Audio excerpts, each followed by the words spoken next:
अद्भुत। इस गांव में कितनी हरियाली है। यहाँ की हरियाली और नदी जो इस गांव में स्वच्छ जल का स्रोत है, आत्मा को कितनी शांति प्रदान कर रहे हैं।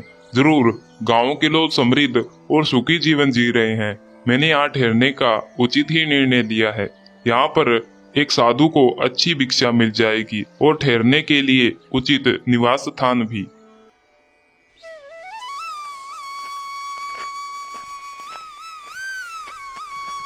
साधु महाराज भिक्षा के लिए गांव में जाते हैं और घर के अंदर प्रवेश करते हैं।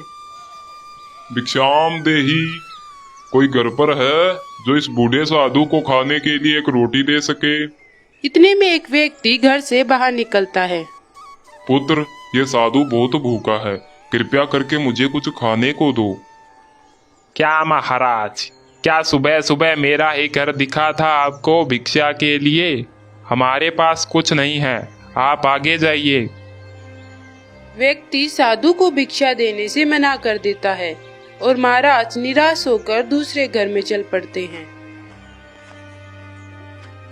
भिक्षाम देही, कोई घर पर है जो इस बूढ़े साधु को खाने के लिए एक रोटी दे सके? आवाज को सुनकर एक महिला गुस्से में घर से बाहर आती है और साधु से कहती है, क्या साधु महाराज, क्या मेरा ही घर मिला था चिल्लाने के लिए? यहाँ हमने अभी तक खाना नहीं खाया है, आपको कहाँ से ला कर दूं? जाओ किसी दूसरे घर में मांगने जाओ। साधु को यहाँ से भी निराशा ही हाथ लगती है और उन्हें काफी दुख भी होता है। इसी तरह अन्य घरों में भी भिक्षा के लिए जाते हैं, लेकिन कोई भी भिक्षा नहीं देता। इस पर साधु महाराज बहुत ही क्रोधित हो जाते हैं। इस गांव के लोग स्वार्थी और निर्दयी हैं। गांव में इतनी संपन्नता होने के बाद भी एक साधु के लिए भिक्षा नहीं दे सकते।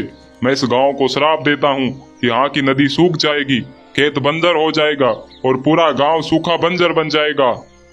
साधु गांव को श्राप देकर वहां से चले जाते हैं। साधु के श्राप से पूरा गांव बंजर बन जाता है और नदी भी सूख जाती है। पूरा गांव अपनी इस हरकत पर बहुत शर्मिंदा था। उनके स्वार्थीपन ने एक साधु के साथ बहुत बुरा किया। गांव वाले साधु महाराज से माफी मांगने के लिए उन्हें ढूंढने की कोशिश करते हैं, लेकिन साधु महाराज उन्हें नहीं मिलते। श्राप से मजबूर होकर गांव वालों को अपनी आजीविका के लिए गांव से बाहर जाना पड़ता है।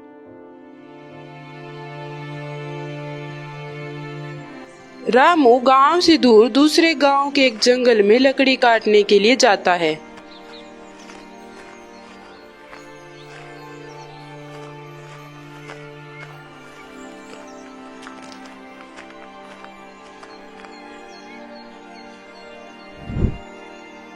काश मेरे गांव में भी ऐसा जंगल होता तो मैं अपने परिवार के साथ ही रहकर लकड़ियां काटता। लेकिन अब क्या कर सकते हैं, अब तो लकड़ियां काटने के लिए मुझे इस जंगल में ही आना पड़ता है। ये भगवान भी कैसे कैसे खेल खेलता है। अब वहाँ से यहाँ आना भी तो बड़ी दुविधा है, पर क्या कर सकते हैं, अपनी आजीविका के लिए तो यहाँ आना ही पड़ता है। ऐसा सोचते हुए वह लकड़हारा लकड़ी काटने लगता है। लकड़ी काटते हुए उसे किसी के गहराने की आवाजें आती है। तभी वह झाड़ी पार देखता है कि एक साधु महाराज पेड़ के नीचे बैठे हुए कहरा रहे हैं। वह उनके पास जाता है और देखता है कि साधु महाराज के पैर पर तो सांप ने काट लिया था। वह वहां से जड़ी बूटी लाकर उनके पैर पर बांध देता है। कौन हो पुत्र तुम? कृपया करके अपना परिचय दो। महाराज, मेरा नाम रामू है। मैं दूर गांव से यहाँ लकड़ी काटने के लिए आया हूँ। मेरे गांव का जंगल पूरी तरह से शराब के कारण सूख गया है, इसलिए मुझे अपने गांव से यहाँ जंगल में लकड़ी काटने के लिए आना पड़ता है। तो तुम उस सूखे और बंजर गांव की बात कर रहे हो। मैंने ही उस गांव को शराब दिया था, लेकिन अब मुझे पता चला कि सभी इंसान नीच नहीं होते हैं। तुम अच्छे इंसान हो, तुमने मेरी मदद की है। मांगो, तुम्हारी क्या इच्छा है? महाराज, आपके दिए शराब से गांव का बुरा हाल है। मैं चाहता हूं कि गांव वालों से जो भूल हुई है उसके लिए आप उन्हें क्षमा कर दें और अपने शराब को वापस ले लें। अब गांव वालों को उनकी भूल की सजा मिल चुकी है। नहीं पुत्र, मैं यह शराब वापस नहीं ले सकता हूँ, लेकिन हाँ, मैं तुम्हें एक उपाय अवश्य बता सकता हूँ। कैसा उपाय बाबा, आप बताइए। मैं गांव की भलाई के लिए सब कुछ करने को तैयार हूँ। इस जंगल के बीच में एक बरगद का पेड़ है, उस पर पक्षी राज रहते हैं। तुम उनसे मिलो, वह तुम्हारी इसमें अवश्य मदद करेंगी।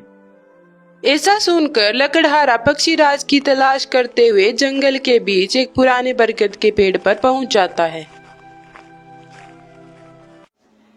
पक्षीराज मेरी मदद करें, मुझे आपकी सहायता चाहिए। तुम कौन हो और यहाँ क्यों आए हो?